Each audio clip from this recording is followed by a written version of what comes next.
Wassail, beautiful, beautiful, beautiful people. So I've come back to what I call the philosopher's garden. It's the astronomer's royal garden here in Greenwich, right here on the 0 degree meridian line. I came to do this reading, although I won't be putting it out today because I've been told to wait. I kind of found the last piece to a very long spiritual dark decade of the soul last night and this morning, and it's not a download. The download had already happened back in Romania, but I couldn't understand it. And I don't really know how to explain it. I've been philosophizing it all the way along as I walked here. There are a series of pathways, realms, interdimensional barriers that need to be worked through to reach really high up. See, all of that noise is like going through that energy. I mean, it's incredible. That's at times how the journey feels, like a need to be in despair, to have rage, to be stressed, to be triggered by people that you love from your heart, to send you on a journey into shadows, into emotions, into stuck philosophies that need to be healed. And you know, you can hate the person and yet all the way through that hate, you're just discovering more and more love and appreciation for them. And it's a beautiful thing. It really is. I can't explain. So I'm going to try and explain. So you know I've been making 2 decks with other people. We've been working together. So the Liffruma deck is part of a journey through, I would say, personal grief. And I don't necessarily mean that's through the loss of people. And look, there's that thorny pathway, that gateway, that giant portal that you're constantly reaching to step through. And I would say that you don't even realize you've stepped through it when you have. I've stepped through, well, what I feel like is all of them now. And yet, back in Romania, and yet all it did was just leave me both blessed and exhausted. And that's also a difficult energy. It leads you down pathways of doubt. I want to say really massive doubt about your purpose, your being, your creativity, your relationship to the physical world. And that's almost like the last test, because I would say that doubt is an ongoing, continuous cosmic doubt. Even when you're gifted with epiphanies, there's a way in which, as you clear that epiphany, you fall back towards the doubt, because it's almost like the doubt has to be the very last barrier. Wow, look, I'm talking to you now, but I'm channeling this information to share with you. And I've had a recent thing where I've been thinking, why have all my guides gone quiet? And for a while, and I did a reading here the other day that had no connectivity because I wasn't meant to share it yet, because it wasn't complete. I believed that my guides, my spirit family, had gone quiet because I was in the presence of Poi-Poi, Poimanda, which is the mind of the universe, the source, the creator of all. And yet that didn't make sense because, well, because when I met Poimanda in Romania, I was made very aware that Poimanda didn't want to be worshipped, but wanted to be a friend, wanted to be very familiar with us. And so I was told to call Poimanda Poi-Poi. So for me, the name of God or source currently, who knows, it may change, is Poi-Poi. And I attach the Poi-Poi name to everybody. So anybody I meet, say for instance, somebody who might be called Sarah. So in my mind now, she's Sarah Poi-Poi, because it's something about recognizing ultimately that we're all a divine aspect. And we talk about it, we say that, but you can't recognize the truth of your divinity. You can take it on board as a philosophy, but you have shadows to clear. And I've always believed we have shadows to clear. And there are lots of quick fixes that people offer to you out there, but they're all based on rules. If you do a misdemeanor, you're going to collapse and go back upstream, and that's just not true. There's aspects, but the point is we are all an aspect of divinity, and so our pathway back to the divine is personal. And that's why I've been creating the Liffruma deck. Oh look, see? That giant portal just fell to the floor because I don't need it anymore. Me and Poi-Poi. And then the Musical Alchemy of Astrology deck. They're here to be tools, to find yourself, myself. And celebrate your individualism. Look, see, the divine is talking through me. Because I'm divine, you're divine, everybody is divine. But reaching a level where you embrace your true divinity is a long journey. It's a really long journey. Look, you all went with me, and I'm so grateful to you. On my long pilgrimage journey, and it was incredible, and I've returned home now to unfold this final part of my piece of the journey. There's two magpies, one for sorrow, two for joy. They're my favourite bird, so even the fact that they're here,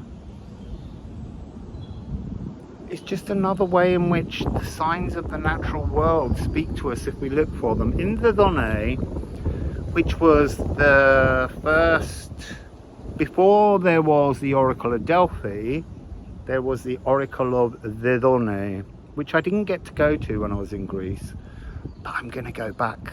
I really want to go there. But that was all about reading the signs of nature. It was the she's use. So almost the energy of receptivity, that notion that we look upon the crocus of Venus energy, which is the Ace of Cups. I really don't know what I'm saying here. I'm not saying what I was thinking I was going to say. So I was going to talk about the layers, the boundaries, the interdimensional barriers, the Chariklo energies that are out there. Yeah, I know I'm talking on Aisha Chariklo. She is Chiron, the wounded healer, who is healed. That's the point. You're wounded until you understand your divinity, and then you're healed. And although I may not see that yet in my current material world, I may be without a house, I may have zero money, I may have lost contact with so much in my world, and yet in my heart, in my divinity, I'm abundant. I'm so abundant. And that's where the journey begins. It's the inability, it's the competitiveness, it's the judgments, we have to live in a world where we make no judgments, because a judgment on another is a judgment on ourselves, and then we bring that energy towards us. We have to be open-hearted. So it begins with your other self. It begins with the first layer is you alone, separate from the spirit consciousness collective. And you have to work out there. Now, look, your spirit consciousness gets very confused because you're confused. We're confused. That's how we begin this journey, in confusion, the massa confusa. And we have to become the eye of the storm. We have to calm ourselves and reach a channeled, clear understanding. And yet we don't do that. Even I didn't do that. Because the truth of the clarity of the understanding is when you hit the divine aspect, the Poi-Poi aspect.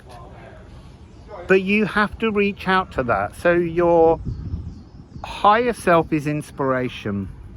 It's the first layer of inspiration. So you're reaching out to yourself. The next layer that you're working through, and I don't know how long it will take you to work into your first channel. You may already be there, you may be on another one. We're all on a different part of the journey, and it's not a race. There's something that I want to mention here, which is so many people give me recommendations of spiritual books I should read, and I'm just like, I don't want to do it. I have to find my spiritual pathway, just as you have to find yours. And again, that's why I've been creating these decks, so that they can act as a way for you to access your new spiritual philosophy. Because it is all different. There's no set of rules. I went on a course with someone who had so many rules on, because they were successful in creating oracle and tarot decks, that I felt like I would never ever be able to read cards again, because there was a rule book. There's not a rule book. If anything, I would say this is a book of magical spiritual possibilities, but it's how you interpret them in relation to your own life and your own existence that will help you to achieve your pathway to the divine, to Poi-Poi. So you do that first layer. The next layer up is your spirit soul. Now, the spirit soul is where consciousness on a higher dimensional frequency, or an interdimensional frequency, an other dimensional frequency, have merged. Now, merging is interesting because you can merge with another soul here in the 3D earth. And that's why I always call mirror souls. When you merge in an energy of inspirational, supportive love. It doesn't have to be sexual, but it can be. But that's about being on the same wavelength, perfectly on the same wavelength. And yet, I want to say that even then, you can have divergent ideas, because it's only the very first physical layering of a soul merge. It improves when you merge with your higher, other, elven self. So that's what you're looking for first. Then this oversoul energy, overspirit, whatever you want to refer to it as, and there are no true names, it's how you understand it. That's a group of collective consciousness that you could call your spirit family, who are on a particular frequency of inspiration that they're offering to stabilize your spirit path with. The next layer up, and that layer, look, it's full of so many other layers, because there's there's a whole series of greater mergings that take place. The energy above that is the Liffruma energy, the elven ring that I met in Portugal. See, I've forgotten that. That's what's so fantastic about this current unfolding, is knowing the journey. I met the elven ring in Portugal at the Great Dolmen, and I saw all of the elves. Wow, elves, that's how they came across around the stones of the dolmen. They were all holding hands, but they weren't holding hands, but they were a single collective energy singing love. And that has been in my heart. You see, I want to say from birth, because it is from birth, and then it gets heavy because it's been distorted to be in the physical world. But that's been in my frequency, resonating in my frequency throughout all of the traumas. So on my journey, I went through grief when I'd lost my mother and then my father. Well, they died. I didn't lose them. They died. They moved into not being in the physical, but being in the spiritual, part of the spirit family. This collective energy. And that helps you to uncover shadow philosophies that you've made real in your physical world to exist in the physical world. And it hurts. It does hurt. And it is a slow energy that you have to walk through. But then you move through those layers so that you can tune in cleanly to love. And understand that the energy that you came through the veil with when you were incarnated was just pure love. Pure love.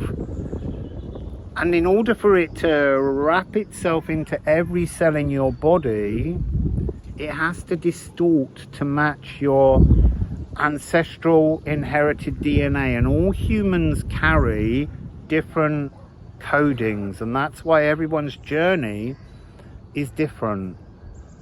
And then above that energy, when you can really begin to break past, and it's so interesting because the other day I didn't know that that was part of this message. I was doing a thing where I was asking, am I in alignment with my elven self, my higher self, my other self, my interdimensional self, my consciousness?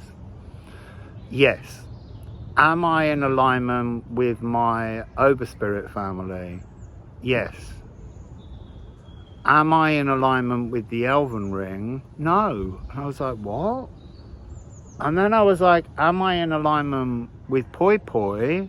And again, it was yes. So now that's going back to a message I started telling you earlier and didn't finish, I don't think. It's tricky. So I thought my guides had all gone because they were afraid to speak in the presence of source.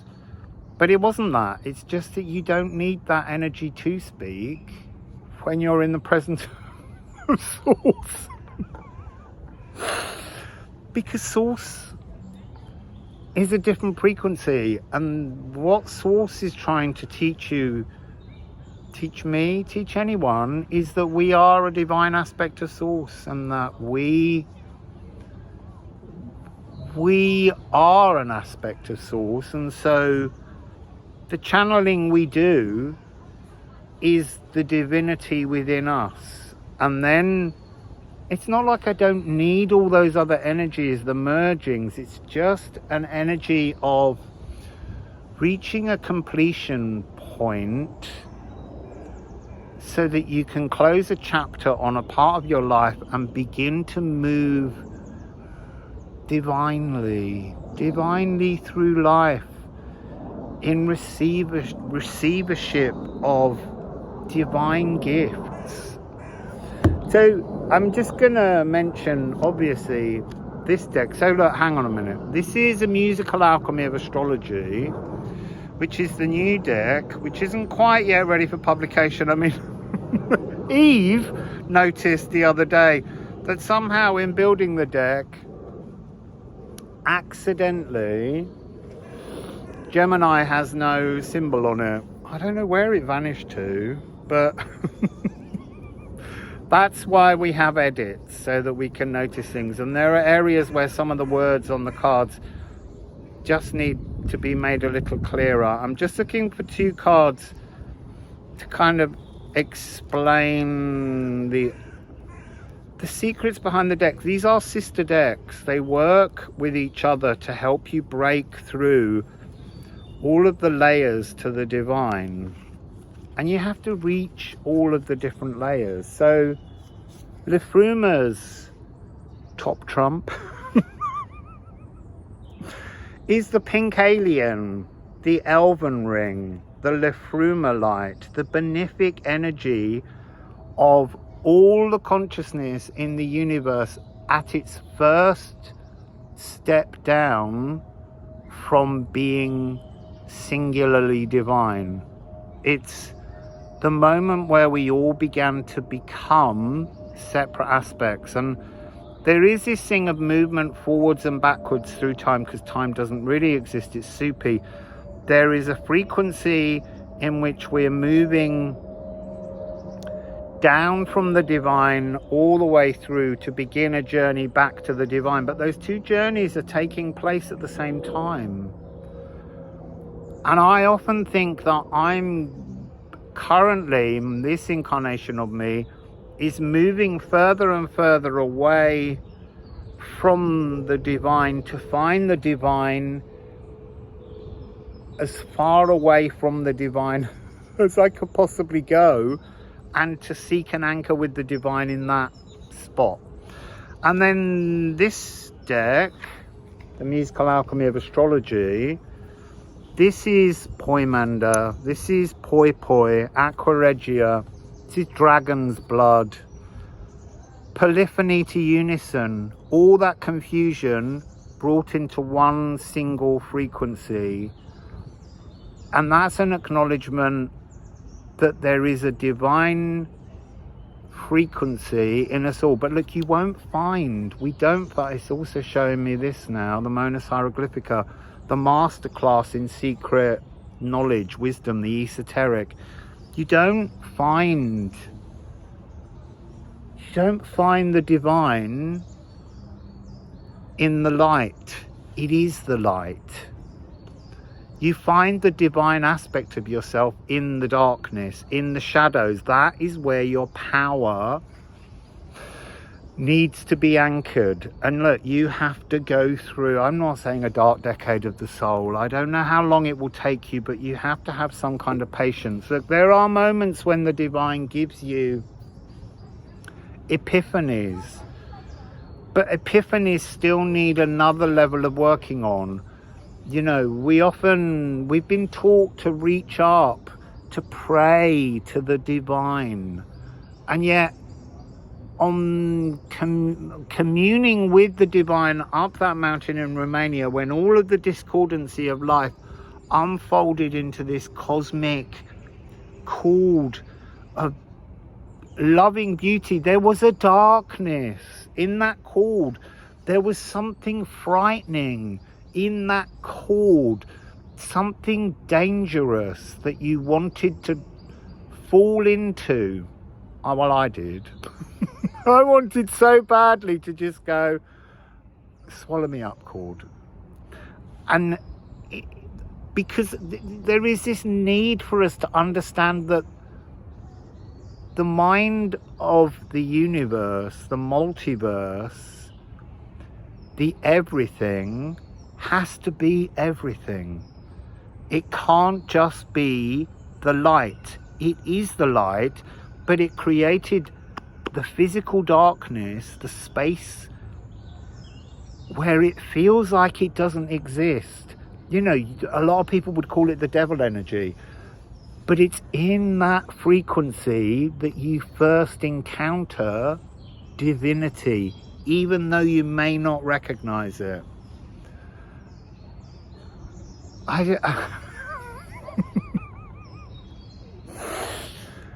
Yeah, I'm hearing that chord again. And it's the verge of visible silence. It's that space, I don't want to say of deep meditation, because, you know, I have this thing which is, you can keep meditating, but that doesn't give you all the answers. The answers are in the exploration of the living shadows. We're in a world of living shadows. And that's where all the nutrients lie. Inside every shadow is created from love. And it's part of like the wool in the labyrinth, the string in the labyrinth, it's part of the journey back to source.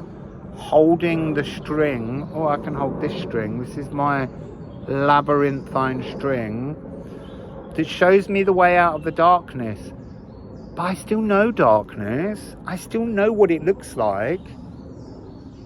I still remember all of that frequency of troubling pain and grief and heartache. That's part of the journey to the divine.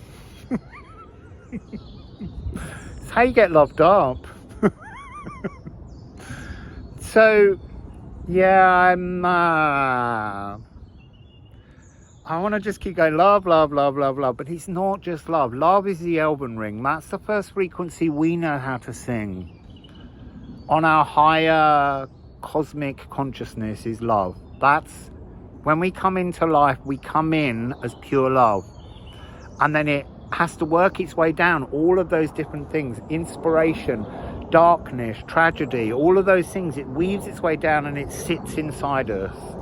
And now it's a distortion of the love. And it's the most beautiful puzzle to unpick so that you can find your way back to your divine aspect.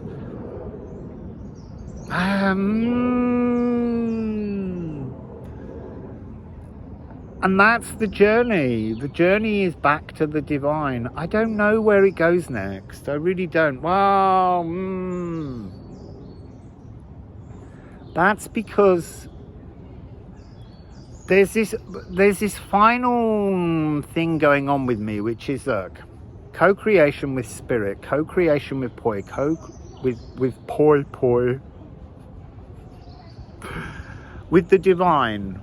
That's an energy we talk about all the time, co-creation. And yet this deck, I channeled with Poi-Poi and Eve and Kathy, and there is within this energy a very strong frequency that you are the songwriter. You have to write your tune. You have to clean your frequency to resonate your true musical autograph, the frequency of you. I've known my autograph for a long time. There's a video on my channel where you can use it to access higher realms. It's like a signature of my divinity that I didn't understand even back then, that will allow you to enter realms and seek that space. A place of philosophy, a place to explore and transform. But that's part of what this energy is about. We write the songs, and when we say you write it with spirit, you are spirit. You write the songs that make the whole world sing. And there's this thing where we pray. I see it's all going back, and I keep diverting and moving because it's really hard to hold the explanation of everything that's unfolding, and I've almost lost it again. You pray. So when I was up that mountain, Poi-Poi said, don't pray to me, be me. Be me, and be me in you, in your physical world. Be the divine in the physical. And that's the hangman energy. We've all got the hangman energy wrong. It's not hanging around waiting for a different perspective. Well, other than your divine perspective, but it's your divine aspect waiting to enter your body, or for you to allow it in. And that's how it works. apparently. But it will work differently for all of us. We have to remember that you write your song that makes the whole world sing, that makes your whole world sing. You invite in the magic and the gifts that you need. And yes, thinking in a dark space is to help you clear the shadow and take the light nutrients from that shadow and apply them to your new, loving, divine philosophy. Look, I've talked for too long now. I'm going to go and sit in the park and touch trees. And tune in to the middle of the world, the timelessness of everything, for me, is here. This is a space of great magic, enormous magic. And blossom trees are beginning to show their flowers. Everything's being renewed in my world right now. And you could be in any other place in yours, but just understand that there's a journey that will allow you to reach your divine, loving, inspirational magic. So look, wassail to all of you. I really hope that you can find your divine path and understand your divine needs. Everything is written in your coding, but it's kind of written in shadows, and you have to unpick those shadows to explore your light. So wassail, beautiful, beautiful, beautiful people.